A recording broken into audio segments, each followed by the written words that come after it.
வணக்கம் நண்பர்களே! நான் கொஞ்சம் பேசுறேன். ஒருத்தங்கள குறை கூறும்போது, அதாவது ஒருத்தங்கள குத்தம் காணும்போது எவ்வளோ கஷ்டமா இருக்கும் அப்படிங்கிறது நம்ம எல்லாருக்குமே தெரிஞ்ச விஷயம் தான். இப்போ உங்கள யாராவது ஒருத்தவங்க குத்தி பேசுறாங்க. அது மத்தவங்களா இருந்தாலும் சரி, இல்ல உங்க சொந்தக்காரங்களா இருந்தாலும் சரி, எல்லாருக்குமே கஷ்டம் கஷ்டம் தான். நீங்க உங்களுக்குள்ள இருக்க குறைய மாத்துங்க. தான் முதுகுக்கு பின்னாடியே நெறைய அழுக்க வச்சுக்கிட்டு மத்தவங்களுக்கு அறிவுரை சொல்ற அந்த ஒரு இது இருக்கே வேதனை, யாருக்கும் அறிவுரை சொல்ல தேவையில்ல. எதுக்குன்னு கேட்டீங்கன்னா, அவங்களுக்கு 6 அறிவு மனிதர்கள் குடுத்துருக்காரு.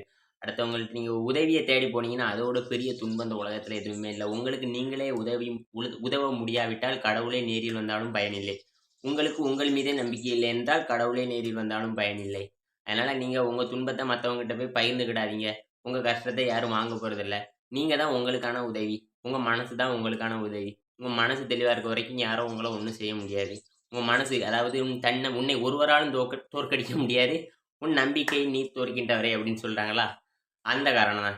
என்னன்னு பார்த்தீங்கன்னா, இந்த உலகம் ஒருத்தங்கள குறை சொல்லிக்கிட்டே இருக்கும். தான் பின்னாடி நெறைய அழுக்கு நெறைய தவறுகள் இருந்தாலும், மத்தவன நல்லவனா இருக்கக்கூடாது. அதாவது சொல்லுவாங்கல்ல ஒரு படத்துல கூட, நிமிர்ந்து நில் படம்னு நெனைக்கிறேன். ஆ மத்தவன்லாம் அம்மனமா சுத்தும்போது, நீ மட்டும் கோமணமா சுத்துனா பார்க்குறவனுக்கு கண்ணு உறுத்தும்னு அப்படிம்பாங்கல்ல. அந்த கதை தான். மத்தவங்கலாம் அவங்க அம்மனமா சுத்தும்போது, நம்ம கோமணத்தோட சுத்துனா பார்க்குறவங்களுக்கு உறுத்தும்.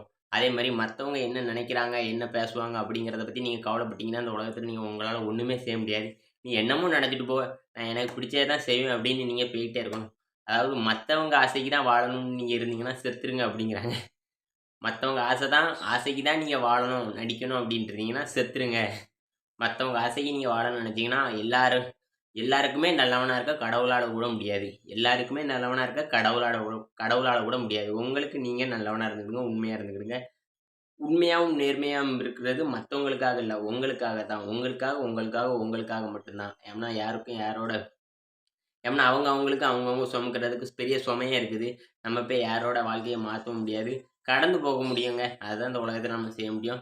நம்ம சரியா இருக்கிறதுனால 4 பேர் நம்மள பார்த்து சரியா இருந்தா, அத விட பெரிய பாக்கியம் இந்த உலகத்திலே இல்ல. எதுக்குடா இதெல்லாம் சொல்லிட்டு இருக்கேன் அப்படின்னு கேட்டீங்கன்னா, உங்களுக்கு ஒரு சின்ன கதை சொல்றேன். ஒரு பேருந்துல ஒரு பையன் பயணிக்கிறான் அவங்க அப்பா, அம்மாவோட. அப்போ மரம்லாம் பின்னாடி போயிட்டே இருக்கு பேருந்துல பயணிக்கும்போது, "அம்மா, அம்மா, அம்மா மரம்லாம் பின்னாடி போதும்மா" அப்படின்னு கைய வேகமா தட்டுறான். வானத்துல மேகத்த பார்த்துக்கிட்டு, "மேகம்லாம் நம்ம கூடயே வருதும்மா" அப்படின்னு பார்த்துட்டு ரொம்ப சந்தோஷப்படுறான். கூட வர பேருந்துல பயணிக்கிற பயணிகள் எல்லாரும், "உங்க பையன ஒரு நல்ல மனநல மருத்துவமனையில சேருங்க" அப்படின்னு சொன்னோனே, நாங்க மருத்துவர தான் சந்திச்சுட்டு வரோம். ஆனா மனநல மருத்துவர் இல்ல, கண் மருத்துவர. என் மகனுக்கு இன்னைக்கு தான் கண் பார்வை தெரியுது. அதனால தான் எல்லாத்தையும் ஆச்சரியமா பார்த்து சிரிக்கிறான், சந்தோஷப்படுறான் அப்படின்னு சொன்னோனே, அவங்க எல்லாருக்கும் வாயடைச்சு போச்சு. அதாவது ஒருத்தவங்களுடைய நிலைமைய புரிஞ்சுக்கிடாம நம்ம தவறா நினைக்கும்போது, அவங்களுக்கு எவ்வளோ கஷ்டமா இருக்கும். அந்த பையன நான் மனநோயாளின்னு நினைச்சுக்கிட்டீங்க. ஆனா அந்த பெண்ணுக்கு கண் பார்வை இன்னைக்கு தான் திறந்து, எல்லாத்தையும் புதுசா பார்க்கும்போது அவனுக்கு ஒரு ஆனந்தம் கிடைச்சிருக்கு அப்படின்ட்டு அவங்க பெற்றோர் சொல்றாங்க. பயணிகள் எல்லாரும் தலைகுனிவோட வராங்க. இதுதாங்க மத்தவங்கள குறை சொல்றதுக்கு முன்னாடி நம்மளுக்கு சரியா இருக்கா? "எப்பொருள் யார் யார் வாய் கேட்பினும் அப்பொருள் மெய்ப்பொருள் காண்பது அறிவுன்னு சொல்றார்ல. எதையும் நம்ம கண் பார்வையால வச்சு முடிவு பண்ணிறக்கூடாது. அவங்களுடைய மனநிலையில இருந்து பார்த்தா தான் என்ன சூழ்நிலையில இருக்காங்கங்கிறது தெரியும். நம்ம வெளிப்படையா இவன் இப்படி, இவன் அப்படின்னு சொல்லிட்டு போயிரலாம். ஆனா, ஒவ்வொருத்தவங்க கிட்ட இருக்க நிலைமையில நீங்க இருந்து பார்த்தீங்கன்னா தான், அவங்களோட கஷ்டம் அவங்கவங்களுக்கு தான் தெரியும். அதான் வடிவேலு சார் சொல்லுவார்ல, "அவங்கவங்க கஷ்டம் அவங்கவனுக்கு தான் தெரியும்." அப்படிங்கிற மாரி தான் இருக்குது. யாருமே யாரும் யாருக்கும் எந்த அறிவுரையும் சொல்லாதீங்க. யாரையும் குத்தி பேசாதீங்க. ஒருத்தவங்க முதுகுக்கு பின்னாடி நீங்க செய்ய வேண்டியத அவங்களுக்கு தட்டி மட்டும் தான் குடுக்கணும். வேற எதுவும் நீங்க செய்யக்கூடாது. என்னன்னு கேட்டீங்கன்னா, இன்னொரு கதை. ஒரு பழ வியாபாரி பழத்த வித்துட்டு போறாரு. எங்க பேருந்து நிலையத்துல. 5 பழம் ரூ. 10ன்னு விக்கிறாரு. பின்னாடி ஒரு பையன் வித்துக்கிட்டே வரான். 6 பழம் ரூ. 10ன்ட்டு. இவரு வித்துட்டு பேருந்துல இருந்து இறங்கி போறாரு. 6 பழம் ரூ. 10ன்னு அந்த பையன் ஏறுறான். அந்த பையன்ட்ட தான் எல்லாரும், "ஓ! 6 பழம் ரூ. 10 லாபமா இருக்கு" அப்படின்னு சொல்லிட்டு போறாங்க. 2வது பேருந்துலயும் வேற 5 பழம் ரூ. 10ன்ட்டு போறாரு. இவன் 6 பழம் ரூ. 10ன்னு பின்னாடியே போறான். அப்பவும் இந்த பையன்ட்ட தான் வாங்குறாங்க. 3வது பேருந்துலயும் அந்த பெரியவர் 5 பழம் ரூ. 10ங்கிறாரு. அவர்ட்ட ஒருத்தர் வாங்க மாட்டுக்காங்க. இவன் 6 பழம் ரூ. 10ன்ட்டு பின்னாடியே வரான். இவன்ட்ட தான் வாங்குறாங்க. அந்தாப்புல அத பார்த்துக்கிட்டே இருந்த ஒருத்தர் சொல்றாரு, "ஐயா நீ 6 பழம் ரூ. 10ன்னு சொல்லிட்டு அந்த பையன்ட்ட வாங்குவாங்களா, 5 பழம் ரூ. 10ன்னு சொல்ற உன்ட்ட வாங்குவாங்களா? நீனும் அந்த பையனுக்கு ஈடு இணையா 6 பழம் ரூ. 10ன்னு சொல்ல வேண்டியது தானே" அப்படி சொல்லும்போது அவர் சொல்லுவாரு, "இல்ல அவன் என் பையன் தான். நான் 5 பழம் ரூ. 10ன்னு சொன்னா 6 பழம் ரூ. 10ங்கிறது லாபமா இருக்கு அப்படின்னு மக்கள் அவன்ட்ட வாங்குவாங்க. அதுக்காண்டி தான் நான் முன்ன போறேன்" அப்படின்னு சொல்லி அந்த பெரியவரு அந்த கேள்வி கேட்டவர்ட்ட சொல்றாரு. இதான் தொழில் ரகசியம். இன்னொரு கதை என்னன்னு கேட்டீங்கன்னா, ஒரு வாழ்க்கையே ஒருத்தனுக்கு துன்ப பள்ளியா இருக்குது. என் வாழ்க்கையில நன்மையே நடக்காதா? அப்படின்னு ஒருத்தன்ட்ட கேட்கேன். "ஏன் உன் வாழ்க்கையில அப்படி என்ன துன்பத்த நீ அனுபவிச்சிட்ட?" அப்படின்னு சொன்னோனே, "என் வாழ்க்கையில எல்லாமே துன்பமா தான் இருக்கு" அப்படின்னோனே, "யார் உனக்கு தாரா? என்ன சுத்தி இருக்கிறவங்க எல்லாரும் எனக்கு துன்பத்த மட்டும் தான் தாராங்க" அப்படின்னு அவன் சொல்றான். "சுத்தி இருக்கவங்க உனக்கு துன்பத்த தரல. நீ தான் உனக்கு துன்பத்த தந்துக்கிட்ட" அப்படின்னு அந்த பெரியவர் சொல்றாரு. "எப்படியா?" அப்படின்னு கேட்டோனே, ஒரு கதை சொல்றாரு அந்த இளைஞனுக்கு. என்ன கதைன்னு கேட்டீங்கன்னா, ஒரு பெரியவர் ஒரு பூனை வளர்க்குறாரு. ஒருத்தர் ஒரு பூனை வளர்க்குறாரு. அந்த பூனை வந்து ஒரு நாள் ஒரு எலிய பிடிச்சிட்டு வந்து அந்த முதலாளிட்ட காமிக்கும். ரொம்ப சந்தோஷப்படுறாரு. 2வது நாளு அந்த பூனை அவர் வளர்த்த கிளியையே வாயில கவ்விட்டு வந்து அவர்ட்ட காமிக்கும். அவர் வருத்தப்படுறாரு. 3வது நாள் வெளிய காட்டுல போற ஒரு பறவைய பிடிச்சிட்டு வந்து அவர்ட்ட காமிக்குது. அப்ப அவரு எந்த மனநிலையுமே இல்லாம ஒரு அமைதியான மனநிலையில இருக்காரு. ஏன்னு கேட்டீங்கன்னா, பூனையோட குணாதிசயம் எதையாவது பிடிச்சிட்டு வருதே தான். அதுக்கு நம்ம சந்தோஷமும் படக்கூடாது, கஷ்டமும் படக்கூடாது. நம்மளுக்கு பிடிக்காத எலிய பிடிச்சிட்டு வந்தா நம்ம சந்தோஷப்படுறதும், பிடிச்ச கிளிய பிடிச்சிட்டு வந்தா நம்ம வருத்தப்படுறதும், சம்மந்தமே இல்லாத எதையாவது ஒண்ணு தூக்கிட்டு வந்தா அமைதியா இருக்கிறதும், இதுதான். பூனையோட சுபாவமே எதையாவது கவ்விட்டு வருதே தான். அதுக்கு வருத்தப்படுறதும், சந்தோஷப்படுறதும், இல்ல எதுவும் பண்ணாம அமைதியா இருக்கிறதும் நம்மளோட கையில தான் இருக்கு. அதேமாரி தான் நம்ம மனநிலை. எதெந்த வேணாலும் நம்ம சுமந்துட்டு வரலாம். ஆனா, அதுக்கு ரியாக்ட் ஆகுறதும், ரியாக்ட் ஆகாம இருக்கிறதும் நம்மளுடைய கையில தான் இருக்குது. மனசு வந்து பூனை மாதிரி. என்னத்த வேணாலும் நம்மகிட்ட சுமந்து கொண்டு வந்துகிட்டு இருக்கும். அதுக்கெல்லாம் ரியாக்ட் பண்ணி நம்ம வருத்தப்பட்டுக்கிட்டு இருக்கக்கூடாது. அதான் நான் ஏதோ ஒரு காணொளியில சொன்னோம்ல, கவலைப்படுவதன் மூலம் எந்த ஒரு எதையும் நீங்க கடந்து விட முடியாது. இதான் வாழ்க்கை தத்துவ சிறுகதைகள்னு ஏகப்பட்டது உங்கள நான் பார்த்தேன். இன்னொன்னு உங்களோட பார்த்துட்டு வந்து சொல்றேன். ஒரு ஆசிரியர் வகுப்புக்குள்ள நுழையிறாங்க. நுழையும்போதே ஒரு மாணவன்ட்ட இருக்கிற மாணவர்கள்ட்ட ஃபுல்லா ஒரு யானையோட வரைபடத்த காமிக்கிறாங்க. எல்லா மாணவர்கள்ட்டயும் இது என்னது அப்படின்னு கேட்கவுடனே, அந்த பையன் சொல்றாங்க எல்லா பசங்களும், "இதுதான் யானை, யானை, யானைன்னு" உற்சாகத்தோட குரல்ல சொல்றாங்க. அப்போ ஒரு பையன் மட்டும் சொல்றான், "இது யானை கிடையாது, யானையோட வரைபடம்" அப்படின்ட்டு.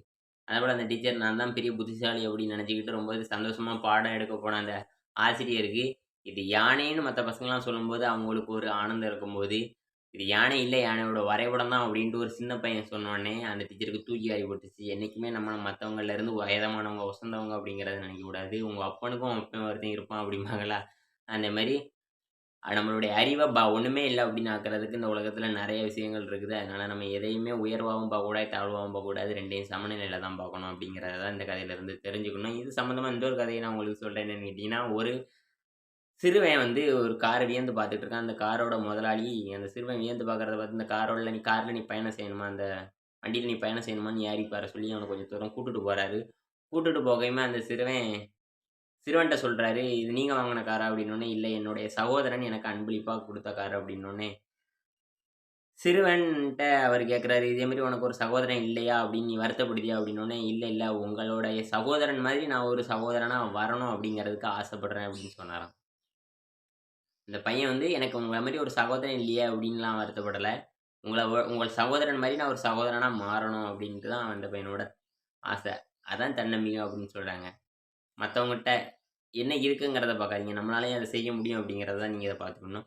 இன்னொன்னு என்னன்னு கேட்டீங்கன்னா, மங்களாபுரின்னு ஒரு நகரம். அந்த நகரத்தோட அரசன் வந்து சுற்றுலா சொல்றான். அப்ப வந்து பேருந்து வசதி, வண்டி வசதி எதுவும் இல்லாதோனே நடந்தே தான் பயணம் பண்றான். எல்லா ஊர்களோட பாதையும் கரடு முரடா இருக்குது. நடந்து நடந்து அவன் கால்லாம் ஓஞ்சு தேஞ்சு போச்சு. அரண்மனைக்கு வந்தோனே அவனுக்கு கால் பயங்கரமா வலிக்குது. அப்போ மன்னர்ட்ட விட்டு அமைச்சர்ட்ட விட்டு ஒரு உத்தரவு குடுக்குறான். இந்த நகரத்தோட முழுமையும் நீங்க விலங்குகளோட தோலால போற்றுங்க தரைய முழுக்க அப்படின்னோனே, அது ரொம்ப செலவாகுமே அப்படின்னு அமைச்சரு, நீங்க வந்து நகரத்தோட முழுக்க விலங்குகளோட தோலா போர்றதுக்கு பதிலா உங்க கால ஒரு சின்ன காலணி தயாரிச்சு போட்டுக்கலாமே அப்படின்ட்டு. இந்த உலகத்த உங்களால மாத்த முடியாது. ஆனா உங்கள நீங்க மாத்திக்கலாம் அப்படிங்கிறத இந்த கதையிலருந்து நம்ம தெரிஞ்சுக்கலாம். இந்த உலகம் தப்பா இருக்கு அப்படின்ட்டு பார்த்தீங்கன்னா, உங்களால உலகத்த ஒண்ணும் செய்ய முடியாது, மாத்த முடியாது. ஆனா நீங்க உங்கள மாத்திக்கிட முடியும். அததான் உங்களால செய்ய முடியும். இன்னொன்னு என்னன்னு கேட்டீங்கன்னா,